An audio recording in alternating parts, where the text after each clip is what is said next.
জাহান্নামের আযাব সহ্য করার মতো ক্ষমতা কার নাই?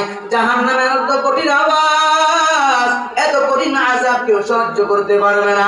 বলে জাহান্নাম কেমন কঠিন। আল্লাহ রাব্বুল আলামিন হাবিব হাদিসের মধ্যে বয়ান করেন জাহান্নামের আগুন বড় ভয়ানক। বলে কেমন ভয়ানক? আল্লাহ তাআলা জাহান্নামের আগুনকে 1000 বছর পর্যন্ত আল্লাহ প্রজ্বলিত করবেন, জ্বালাইবেন, জ্বালাই থাকবেন, জ্বালাই থাকবেন, জ্বলতে জ্বলতে জ্বলতে জ্বলতে জ্বলতে জ্বলতে লাল হয়ে যাবে। আরো 1000 বছর আল্লাহ আগুন জ্বালাবেন, জ্বলতে জ্বলতে জ্বলতে বর্ণ সাদা হয়ে যাবে। আরো 1000 বছর আল্লাহ তাআলা আগুন জ্বালাবে, ওই জাহান্নামের একদম কালো হয়ে যাবে। জাহান্নামের একদম কালো, অবস্থার যেরকম অন্ধকার, কিছুই দেখা যায় না।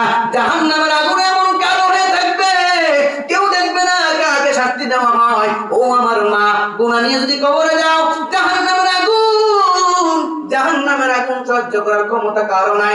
জাহান্নামের আগুন কেমন জানেননি? আল্লাহর নবী রাহমাতুল লিল আলামিন হাদিসের মধ্যে বয়ান করেছেন।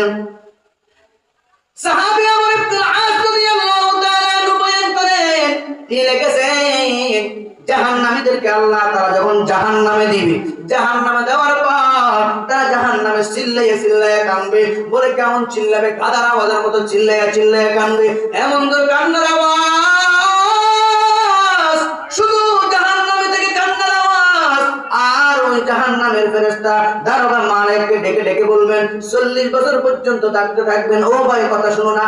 কথার মধ্যে ডাকে সাড়া দিবে না। 40 বছর পর ওই ফেরেশতা ডাক দিয়ে বলবে ইন্নাকুম মাকিতুন, তোমরা এখানে হীন অবস্থায় থাকো, এখানে থাকো, এখানে তোমরা চিরকাল থাকবে, আমাদের সাথে কোনো কথা হবে না।